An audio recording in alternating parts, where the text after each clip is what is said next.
प्रत्येक मनुष्य को चाहिए कि अपने द्वारा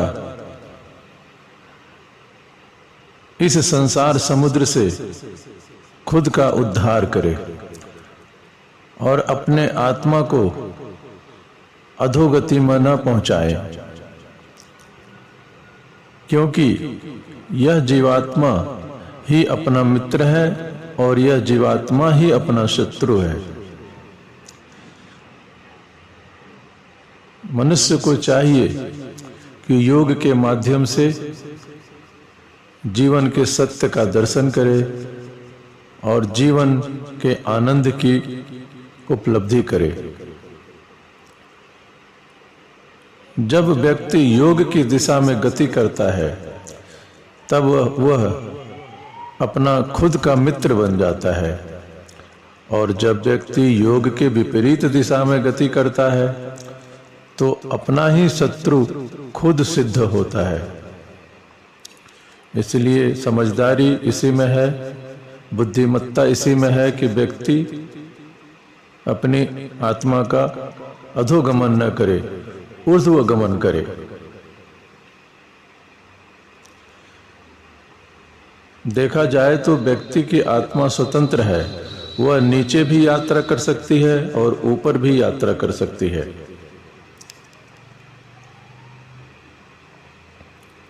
लेकिन जो आपके हित में है वैसी यात्रा करना किसी भी दृष्टि से उचित नहीं है, क्योंकि धर्म करने में और अधर्म करने में बड़ा फर्क है।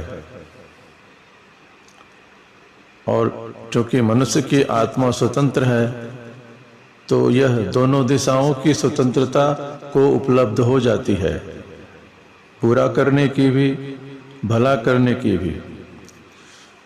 दूसरे के साथ बुरा भी कर सकती है, अपने साथ बुरा भी कर सकती है, और दूसरों के साथ भला भी कर सकती है और अपने साथ भला भी कर सकती है।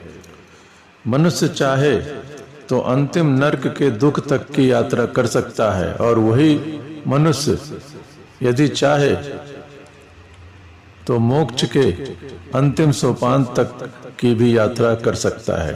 दोनों दिशाएं खुली हैं। इसलिए कहा गया है कि मनुष्य ही अपना मित्र भी हो सकता है और अपना शत्रु भी। लेकिन इस संसार में बहुत कम ऐसे लोग हैं जो खुद अपने मित्र होते हैं, अधिकतर तो अपने शत्रु ही सिद्ध होते हैं, क्योंकि हम जो भी करते हैं उससे अपना ही आत्मघात होता है अगर वह गलत है।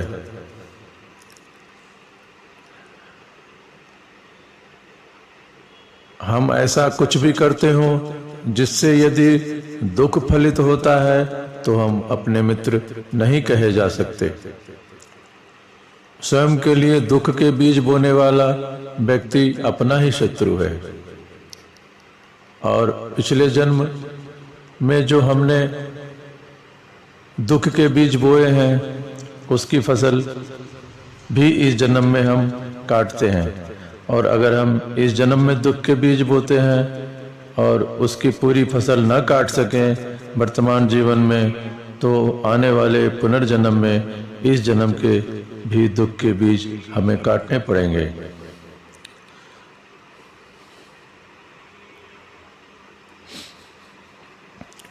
लेकिन चूंकि बीज बोने में और फसल काटने में के बीच बहुत दरमियान होता है, बहुत ज़्यादा वक्त होता है, इसलिए हमें याद नहीं रहता कि हम अपने ही बीजों के साथ की गई मेहनत के फसल काट रहे हैं। अक्सर फासला इतना हो जाता है कि हम सोचते हैं बीज तो हमने अमृत के बोए थे, न मालूम कैसा दुर्भाग्य कि जहर के बीज क्यों उपलब्ध हो, जहर के फल क्यों उपलब्ध हो रहे हैं। लेकिन यह बिल्कुल ही सत्य बात है कि इस जगत में हम जो बोते हैं वही काटते हैं, उसके अतिरिक्त हमें कुछ भी नहीं मिलता, न मिलने का कोई उपाय है। हम वही पाते हैं जो हम अपने को निर्मित करते हैं, जिसकी हम तैयारी करते हैं। हम वहीं पहुंचते हैं जहाँ की हम यात्रा करते हैं। हम वहाँ पहुँच ही नहीं सकते जहाँ की हमने यात्रा न की हो।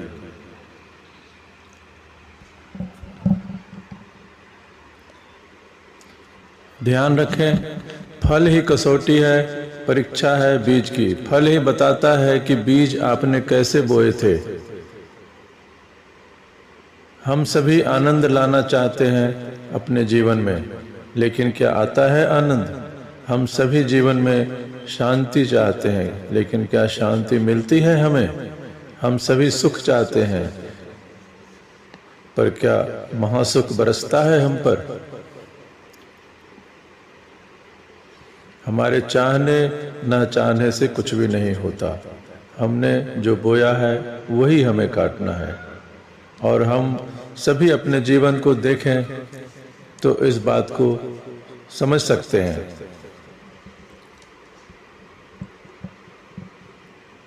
आदमी असंभव चाह करता है, चाहता है कि मैं गाली दूं, दूसरा मुझे आदर दे जाए। मैं तो दूसरे से घृणा करूं और लोग मुझे प्रेम कर जाएं। मैं तो किसी पर भरोसा न करूं और सब मुझ पर भरोसा कर लें।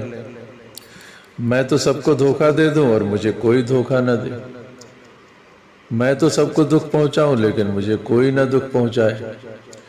यह असंभव चाह व्यक्ति की होती है। लेकिन जीवन का सूत्र है कि जो हम फेंकते हैं वही हम पर वापस लौटता है। चारों ओर से हमारी ही फेंकी हुई ध्वनियां प्रतिध्वनित होकर हमें मिल जाती हैं।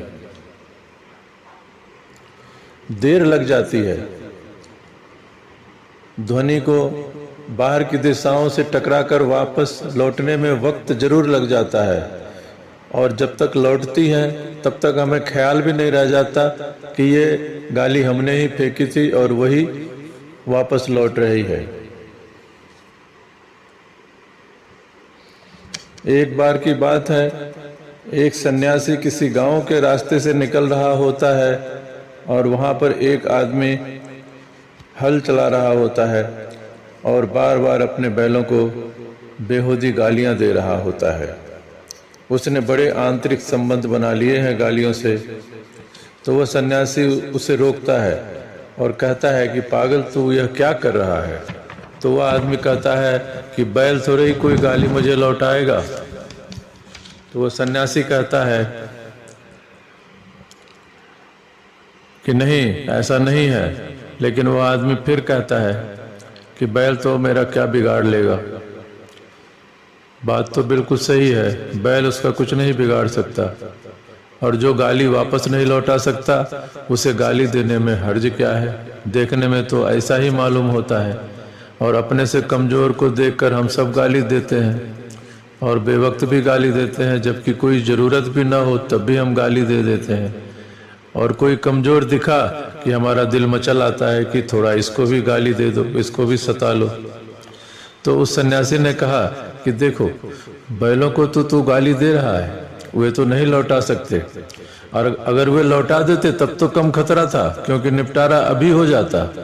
लेकिन वे गाली लौटा नहीं सकते, लेकिन गाली तो लौटेगी। कभी न कभी तुम्हारे पास ये गाली लौटेगी, किसी न किसी रूप में तो लौटेगी, और तुम महंगे सौदे में पड़ेगा। अतः यह गाली देना छोड़।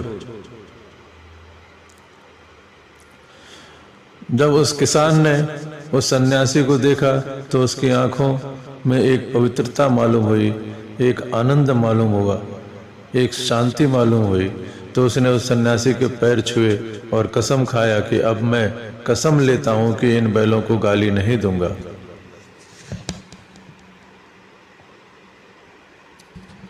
तो जीवन में हम जब भी कुछ बुरा कर रहे हैं, हम किसी दूसरे के साथ बुरा कर रहे हैं, यह बिल्कुल भ्रांति है। प्राथमिक रूप से हम अपने साथ ही कर रहे हैं, क्योंकि अंतिम फल हमें ही भोगने हैं। वह जो भी हम बो रहे हैं उसकी फसल हमें ही काटनी है। इंच इंच का हिसाब है। इस संसार में ईश्वर ने कुछ भी बेहिसाब नहीं बनाया, और इस संसार में हम अपने ही शत्रु हो जाते हैं।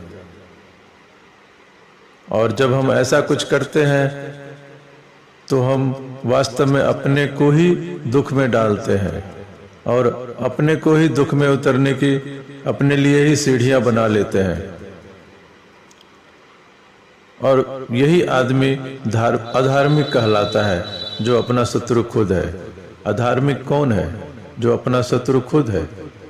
और जो अपना शत्रु खुद है वह किसी का मित्र कैसे हो सकेगा? जो अपना भी मित्र नहीं है वो किसी का मित्र कैसे हो सकेगा? जो अपने लिए ही दुख के आधार बना रहा है वह सबके लिए दुख के आधार बना देगा।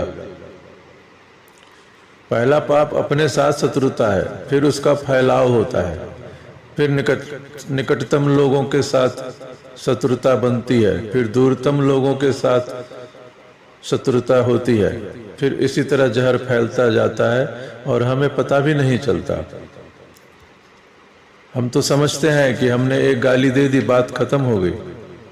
फिर आप गीता पढ़ने लगे, रामायण पढ़ने लगे, वेद पढ़ने लगे, लेकिन जो आपने गाली की रील तैयार की, जो आपने गाली की तरंगे पैदा की, वे तरंगे तो रुकी नहीं, वे तो चल पड़ी। वे न मालूम कहाँ कहाँ जाएंगी, कितनी कितनी दूर जाएंगी और किस किस का अहित करेंगी। और उस सारे अहित के लिए आप जिम्मेवार हो गए। आप सोच भी नहीं सकते कि एक गाली से कितना अकल्पनीय अहित किसी का हो सकता है। और यह जो संसार का सिस्टम है, इसमें जो आपने लहर पैदा किया, आपने जो बोया बीज, वह चल पड़ा। एक छोटी सी दी गई गाली से क्या क्या हो सकता है, शायद आप कल्पना भी नहीं कर सकते। इस जगत में कोई भी घटना निष्प्रभावी नहीं है, उसके परिणाम होंगे ही। कठिन मालूम पड़ेगा, किसी का दिल दुखाया हो, किसी को गाली दी हो, तो हमने एक शत्रुता खड़ी की। लेकिन जब कोई सामने ना हो, अंधेरे में गाली दे दी हो, तो क्या उससे शत्रुता पैदा हो सकती है? तो उससे भी पैदा होती है। आप कहेंगे कैसे?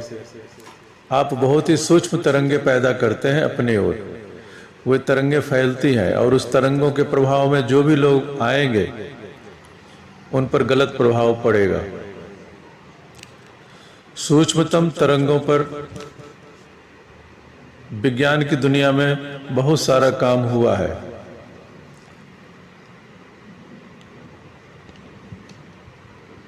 अगर कुछ लोग गलत हैं और एक जगह इकट्ठे हों और कुछ भी ना कर रहे हों, सिर्फ गलत हो, गलत सोच हो उनकी, और आप उनके पास से गुजरेंगे, तो आपके भीतर का जो गलत हिस्सा है वह प्रभावित हो जाएगा। आपके भीतर दोनों हिस्से हैं, गलत हिस्से और ठीक हिस्से, अच्छे हिस्से, सही हिस्से। कुछ अच्छे लोग बैठे हो, प्रभु का स्मरण कर रहे हो, प्रभु का गीत गाते हो, सिर्फ मौन ही बैठे हो और कुछ ना कर रहे हो, लेकिन जब आप उनके पास से गुजरते हैं तो आपका अच्छाई वाला हिस्सा ऊपर आ जाएगा। आपकी वे तरंगे, अच्छाई की तरंगे प्रभावित हो जाएंगे। इसलिए जब हम मंदिर जाते हैं तो हमारा मन पवित्र हो जाता है। इसका कारण क्या है? इसका कारण सिर्फ यही है कि मंदिर जो भी व्यक्ति आता है बहुत ही पॉजिटिव तरंगे लेकर आता है और मन में श्रद्धा, विश्वास, आशा, हजारों तरह की शुभ तरंगों को लेकर आता है, मंगल कामना लेकर आता है। इसलिए जब हम मंदिर जाते हैं तो हमारा मन भी शुद्ध और पवित्र हो जाता है। कोई बुरा ख्याल करने का विचार भी नहीं आता।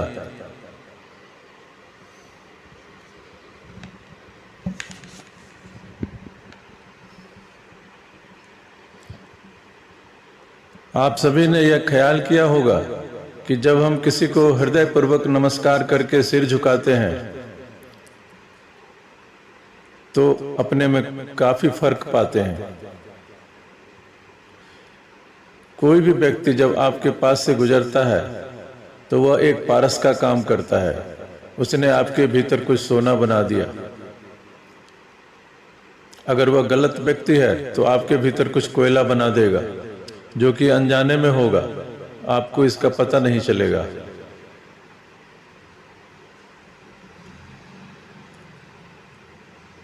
हम अपने चारों तरफ लोगों को देखें तो वे पारस का काम करते हैं।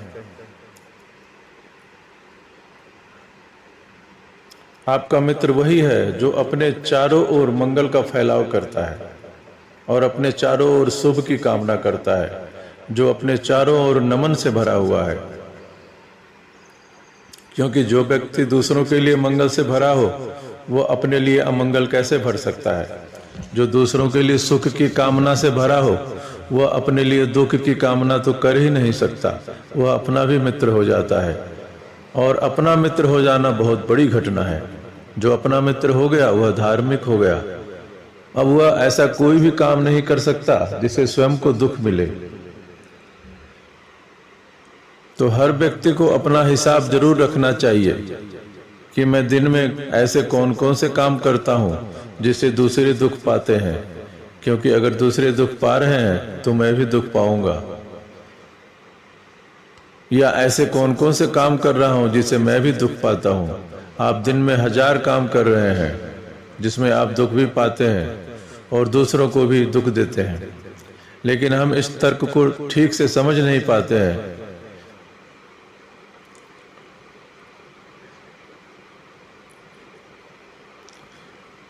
आप वही व्यवहार जो आपको नापसंद हो, आप फिर कर गुजरते हैं अनजाने में, और सब दोहराए चले जाते हैं और जिंदगी एक मैकेनिकल रिपीटिशन बनती जाती है। यहीं पर आप भूल करते हैं।